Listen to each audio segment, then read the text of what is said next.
صوفی لالا جان رحمۃ اللہ علیہ اجمیر شریف، صوفی حنیف بھائی لامبا ہری سنگھ، صوفی شفیع بابا جونیا ہمارے حضرت کے محبوب خلفہ رہے اور پوری زندگی انہوں نے حضرت قبلہ سے محبت کی۔ ان میں صوفی اسماعیل صاحب نے تو مرید ہونے سے لے کر اپنا آخری سانس تک حضرت قبلہ کا میاں حضور کے کاموں میں جی جان سے لگے۔ حضرت قبلہ کے وصال کے بعد تو ان کی ذمہ داری بہت بڑھ گئی تھی۔ آستانہ عالیہ کا حساب کتاب تعمیراتی کام آپ کی دیکھ ریکھ میں ہوتے تھے۔ اور صوفی محمد ہارون صاحب کا تو معاملہ کچھ ایسا تھا کہ آپ بھی حضرت قبلہ کے تعمر خزانچی رہے اور پوری عمر اس فرائض کو انجام دیا۔ بنا بولے کام کو انجام دینا آپ کا خاص طریقہ تھا، کسی کو تکلیف دینا آپ کو گوارا نہ تھا۔ صوفی سلیم پیٹے صاحب جونیئر شریف میں خانقاہ کی زمین کے ساتھ ہی میاں کے ہر کام کو دل و جان سے کیا کرتے تھے۔ عرس کے انتظام ہو یا پھر کوئی دوسرا کام، آپ ہر کام کو خود کی دیکھ ریکھ میں کرتے تھے۔ صوفی عبد الکریم صاحب حضرت قبلہ کے ہمراہ سفر کیا کرتے تھے اور آخری دور میں تو ہمیشہ حضرت قبلہ کی خدمت میں رہتے تھے۔ ان لوگوں کی کمی پوری ہونا مشکل ہے، بہت مشکل ہے۔ اللہ تعالیٰ سے دعا ہے کہ ان کی خدمت کو قبول فرمائے اور انہیں جنت الفردوس میں اعلیٰ سے اعلیٰ مقام عطا فرمائے۔ ان 2 سالوں سے کورونا نام کی بیماری کے کارن حضرت قبلہ کے عرس کا پیمانہ چھوٹا ہو گیا ہے۔ اللہ تعالیٰ سے دعا ہے کہ اس وبا کو ختم کرے اور ہمارے پیر مرشد کے عرس کو دن دگنی رات دگنی ترقی عطا فرمائے۔ اب ہم حضرت سید شمیم الدین صاحب منامی صاحب سے گزارش کریں گے کہ آپ چند الفاظ حضرت کے بارے میں یا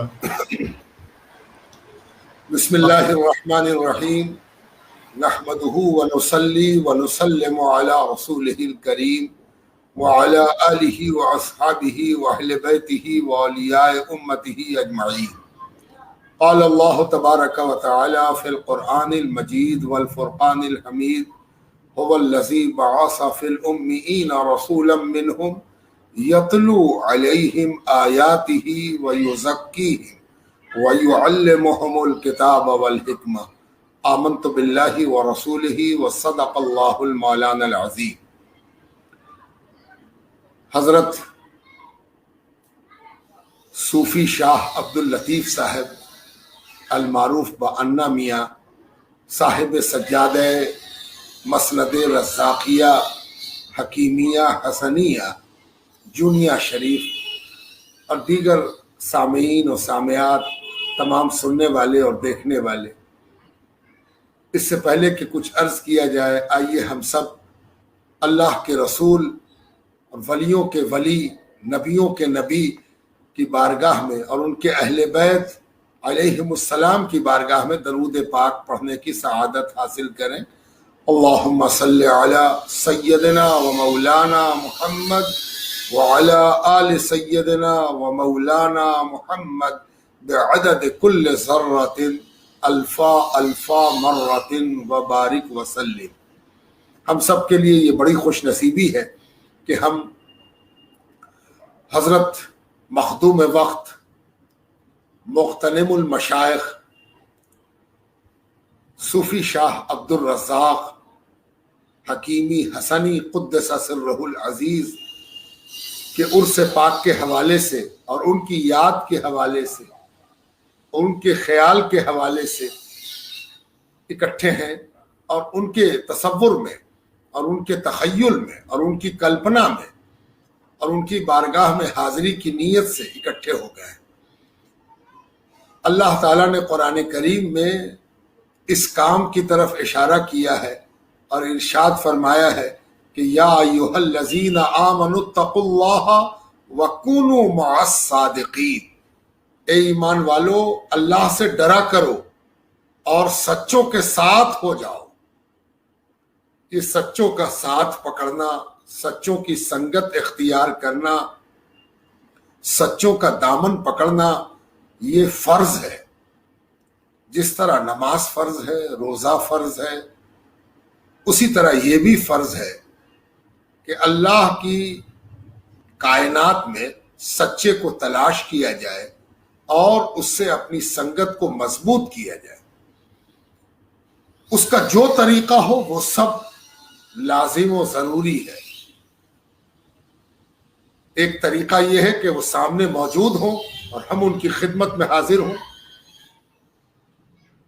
ان کی نگاہ کرم اپنے اوپر لیں، اور جب موقع ملے تو ان کی زیارت اور ان کی باتوں کو سننے سے اپنے دلوں کو، اپنی آنکھوں کو، اپنے دل و دماغ کو روشن کریں۔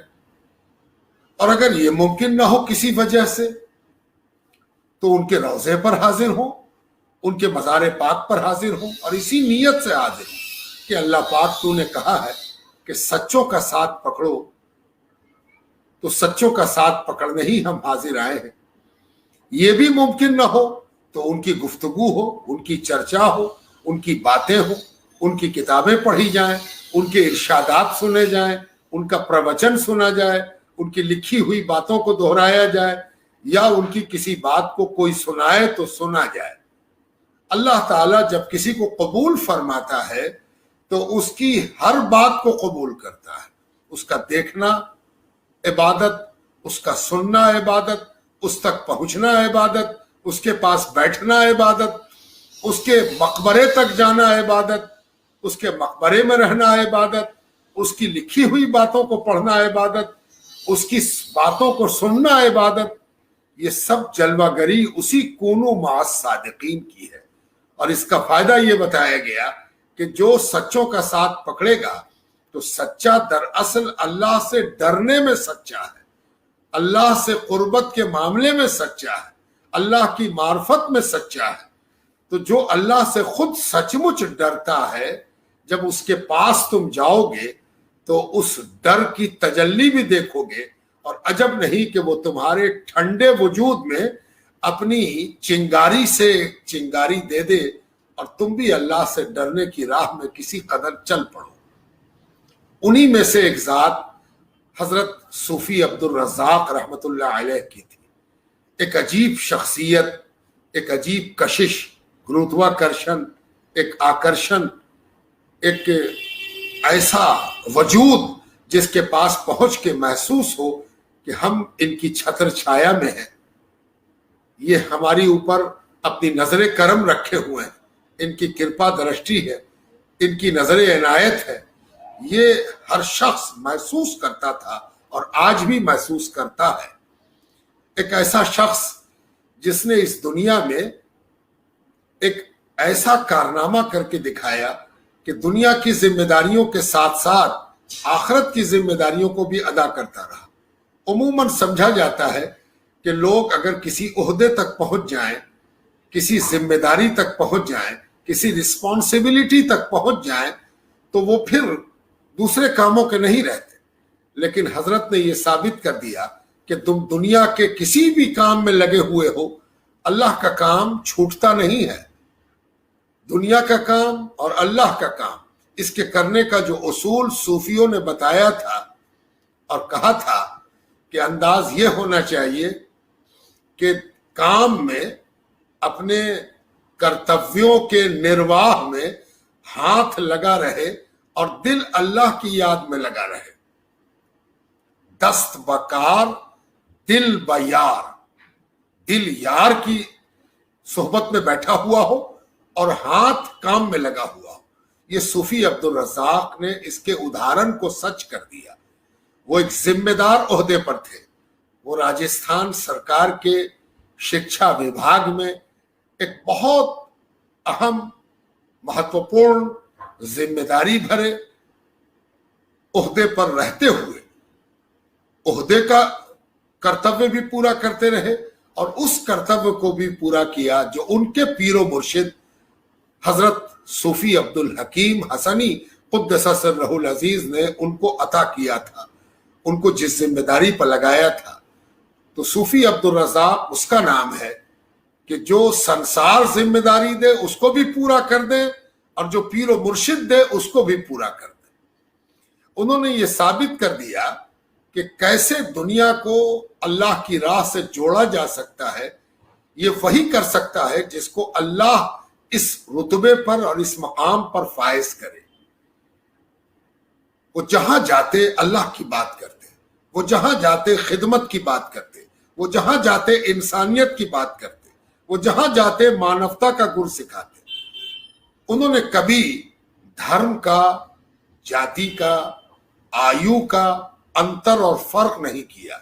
ان کے لیے سب برابر تھے. وہ سب کو اچھائی کی طرف لانا چاہتے تھے، بھلائی کی طرف لانا چاہتے تھے، انسانیت کی طرف لانا چاہتے تھے. ان کے پاس جو آتا وہ اس کو انسان سمجھ کے ٹریٹ کرتے تھے.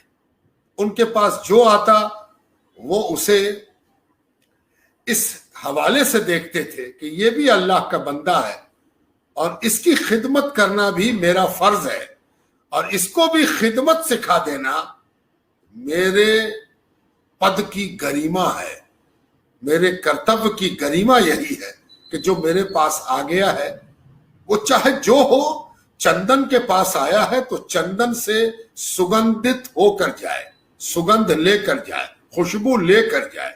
اور یہی ہوا.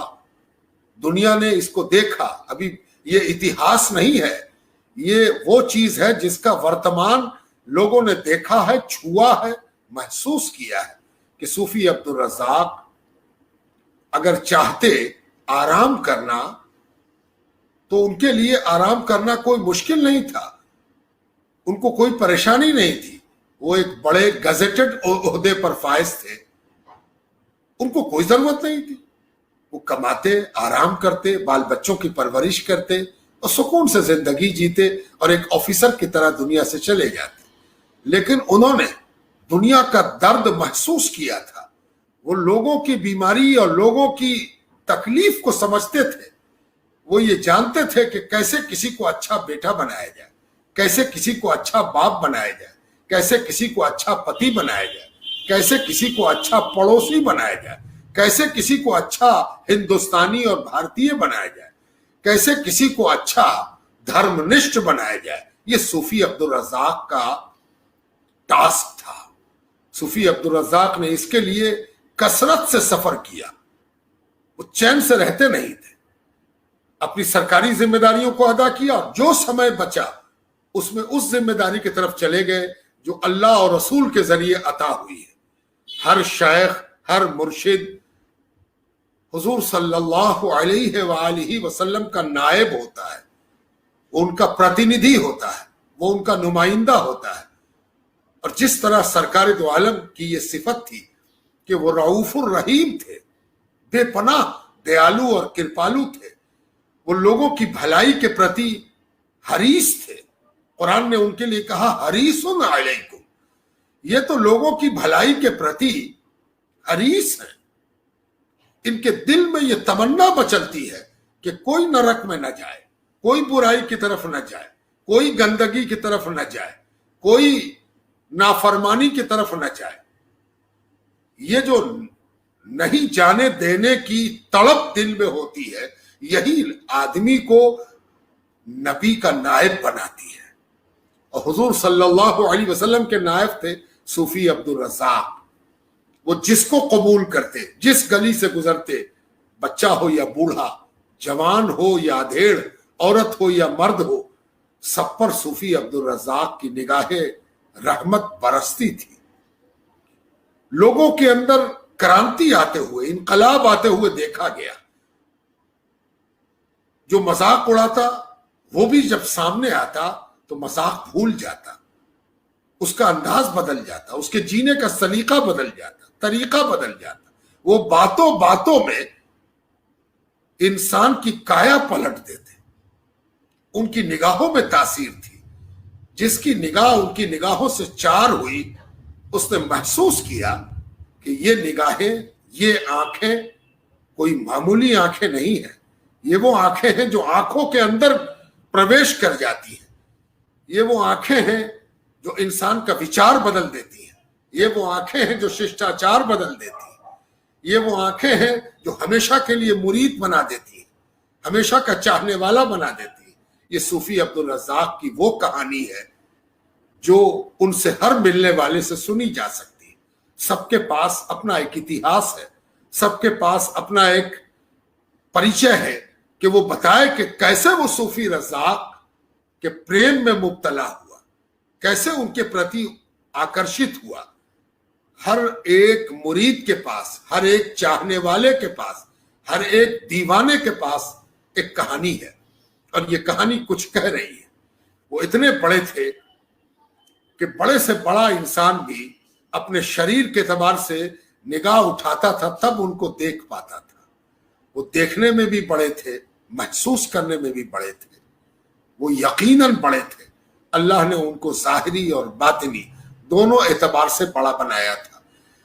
بھاشا اتنی مردو تھی، ایسی میٹھی بولی بولتے تھے، اس انداز سے بولتے تھے کہ یہ سوال ہی نہیں اٹھتا تھا کہ کوئی ان کی بات سن لے اور اس کو ان کی باتوں کی مٹھاس اپنا غلام نہ بنا لے، اپنے قریب نہ کر لے۔ یہ صوفی عبدالرزاق، انہوں نے ایک نظام بنایا تھا، ایک سسٹم ڈیولپ کیا تھا۔ یہ صرف مرید کر کے چلے نہیں جاتے تھے، یہ ایسے پیر نہیں تھے کہ مرید کر دیا اور اس کے بعد نہ مرید کو دیکھا نہ مرید نے پیر کو دیکھا۔ نہیں، یہ وہ مرید کرنے والے پیر تھے جن کا ہر مرید سے ایک پکا سچا نکٹتا کا رشتہ تھا۔ وہ جب یاد کرتا پیر کو قریب پاتا، وہ بھول جاتا تو پیر اس کو قریب کرتے۔ یہ تھے صوفی عبدالرزاق۔ یہی وجہ ہے کہ پورا پریوار، پورا علاقہ، پورا جنریشن ان کا ہو گیا، اور یہ سب اس لیے ہوا کہ ان کے اندر ان کے پیروں نے وہ گروتواکرشن دیا تھا کہ وہ پیروں کے کام کو آگے بڑھا سکے۔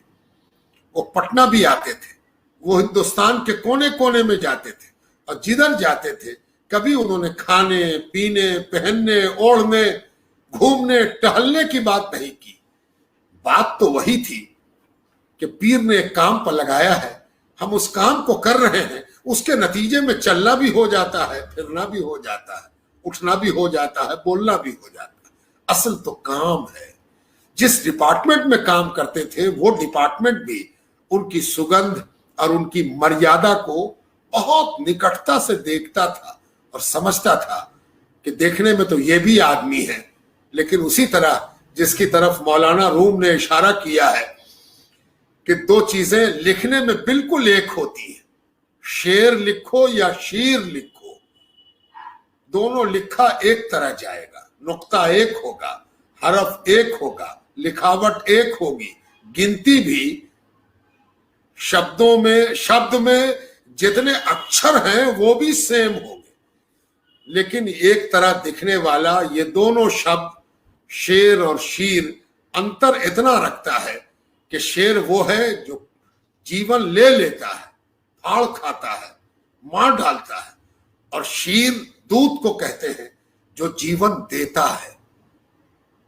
صوفی عبدالرزاق دیکھنے میں تو انسان تھے، لیکن اتنا انتر تھا، اتنا فرق تھا کہ ہر انسان اس فرق کو محسوس کرتا تھا کہ یہ آدمی کے لبادے میں یہ کون ہے، اس میں کیا خوبیاں ہیں، اس میں کیا اچھائیاں ہیں۔ میں نے بھی ان کو بہت قریب سے دیکھا تھا، کئی بار میری ملاقات تھی، اور جب ملاقات ہوئی میں ان سے پربھاوت ہوا، میں ان سے متاثر ہوا، میں نے بھی ان کی کشش محسوس کی۔ وہ جس قدر ادب کرنے والے، انوشاسن برتنے والے، اور جس محبت سے پیش آنے والے، کوئی بدنصیب ہوگا، کوئی ایسا ہوگا جو پیدائشی طور پر بدقسمت ہو، وہی صوفی عبدالرزاق کی بھلائیوں کو دیکھ نہ سکا ہوگا۔ کسی بزرگ نے کہا تھا کہ سورج کو نہیں دیکھنے والا قصور اس کا ہے، سورج کا نہیں ہے۔ سورج تو اپنے تیج کے ساتھ اور اپنے پرکاش کے ساتھ پرتی دن نکلتا ہے، اب نہیں دیکھنے والے کی آنکھ ہی نہیں ہے تو اس میں سورج کا کیا قصور۔ صوفی عبدالرزاق انہی لوگوں میں سے تھے کہ لاکھوں میں سے ان کو نہ کبھی بھولا جا سکتا ہے نہ بھلایا جا سکتا۔ میری دعا ہے کہ ان کا کام آگے بڑھے۔ میں نے قرآن کی ایک آیت شروع میں تلاوت کی تھی کہ اللہ تبارک و تعالیٰ نے ایک بڑی خوبصورت پنکتی میں اپنے نبی کے کاریہ کلاپوں اور ان کی ذمہ داریوں اور ان کے کرتویوں کے پرتی اشارہ کیا ہے کہ نبی کو بھیجا کیوں۔ نبی کے بھیجنے کا مقصد کیا ہے، تاتپرج کیا ہے؟ تو فرمایا هو الذی بعث فی الامیین، وہی اللہ ہے جس نے تم لوگوں کے درمیان ان کو بھیجا ہے۔ کام کیا ہے ان کا؟ یتلو علیہم آیاتہ، یہ اللہ کی آیات کو سناتے ہیں، اللہ کی نشانیوں کو دکھاتے ہیں، یعنی ان کی باتوں سے اللہ یاد آتا ہے، اللہ کے وجود پر گواہی بنتی ہے۔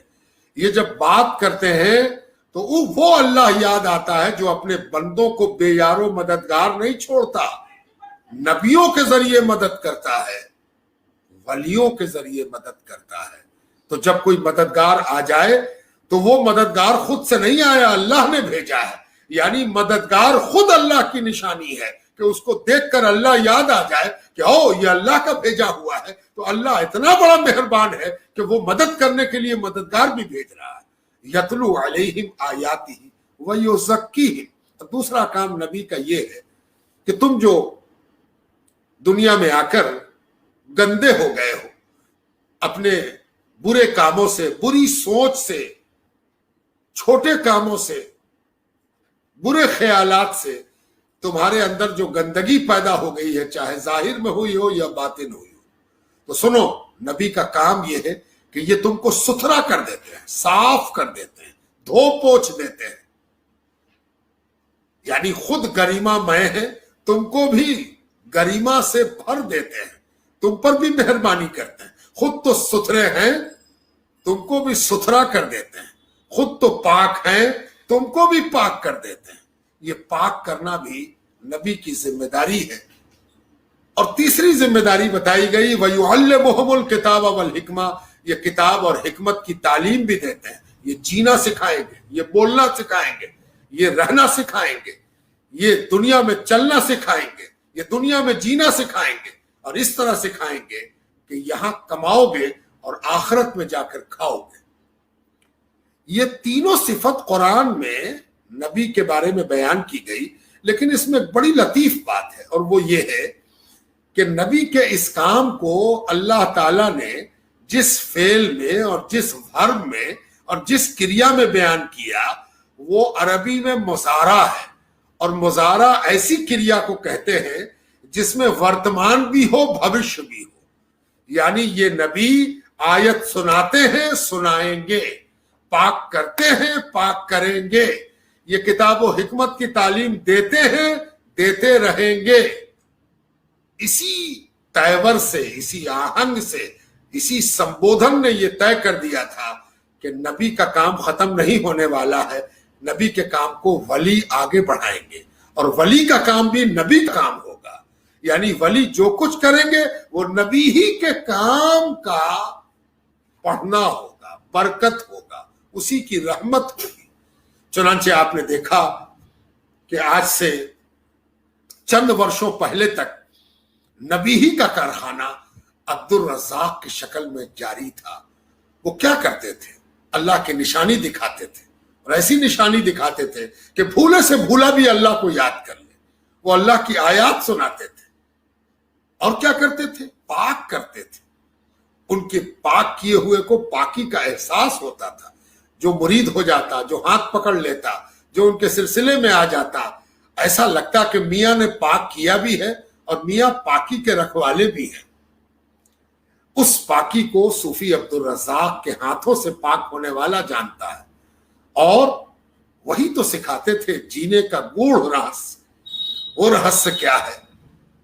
یہ سب گویا حضور صلی اللہ علیہ وآلہ وسلم کی نیابت اور ان کا پرتیندھتو یہی تو تھا جو صوفی عبد الرزاق میں پایا جاتا تھا۔ اللہ نے ان کے جانشین کو جو انا میاں کی شکل میں ہمیں عطا فرمایا ہے، اور جن کے پاس حضرت صوفی عبد الرزاق رحمت اللہ تعالی علیہ ورضی اللہ تعالی عنہ کی رضا شامل ہے، ان کی مرضی شامل ہے، ان کی پشت پناہی شامل ہے۔ انا میاں کی پیٹھ پر حضرت عبد الرزاق کا مبارک ہاتھ ہے، پشت پناہی ہے، وہ خود کھڑے ہیں، ان کے پیران کھڑے ہیں۔ یہی وجہ ہے کہ انا میاں بھی اسی راستے پر، اسی پد چنہ پر چل رہے ہیں۔ اللہ ان کو سلامت رکھے، صحت مند رکھے، تندرست رکھے، اور اپنے پیروں کے انداز اور اطوار اور ان کے ٹریڈیشن اور ان کی گریمامئے پد چنوں پر چلنے کی ان کو بھرپور صلاحیت عطا فرمائے۔ اور بلا شبہ یہ چل رہے ہیں، ان کے کام کرنے کا انداز بھی ان کے اپنے پیر، اپنے مرشد، اپنے میاں، اپنے پتا کی یاد دلاتا ہے۔ ایک جھلک میں ایسا لگتا ہے جیسے صوفی عبدالرزاق گئے نہیں ہوں، یہی موجود ہوں۔ جو دیکھنا چاہے وہ ادھر اگر نہ دیکھ سکا ہو تو صوفی عبداللطیف اور انا میاں کو دیکھ لے، اس کو یہ اطمینان ہوگا کہ قد، کاٹھی، رنگ، انداز، اطوار، بول چال سب میاں سے ملتا جلتا ہے۔ گویا میاں نے روپ بدل دیا ہے، میاں نے روپ کو چینج کر لیا ہے۔ کل عبدالرزاق تھے، آج عبداللطیف ہیں۔ کل اللہ کے اسم رزاق کی تجلی تھی، آج اللہ کے اسم لطیف کی تجلی ہے۔ اللہ اس خانوادے کو آباد و شاداب رکھے، سلامت رکھے، اور ان سے دنیا کو بھلائی کی تعلیم، اچھائی کی تعلیم ملتی رہے، برابری کی تعلیم ملتی رہے، محبت کی تعلیم ملتی رہے، عشق کی تعلیم ملتی رہے، پیار ملتا رہے، اور اللہ تعالیٰ ان کے ذریعے سے مانوتا کو، انسانیت کو، سنتتا کو مضبوط فرمائے، اس کی بنیادوں کو مضبوط کرے۔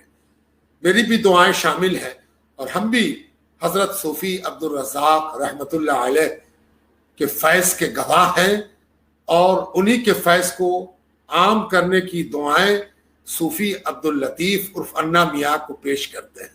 اللہ تعالیٰ قبول فرمائے، ان کی ذات پر رحمتیں فرمائے، ان کے قبر مبارک پر اللہ کا نور برسے۔ نور اللہ تعالی مرقدہ وقدس اللہ تعالی سرہ، اللہ ان کے رازوں کو بھی پاکیزہ فرمائے، آمین۔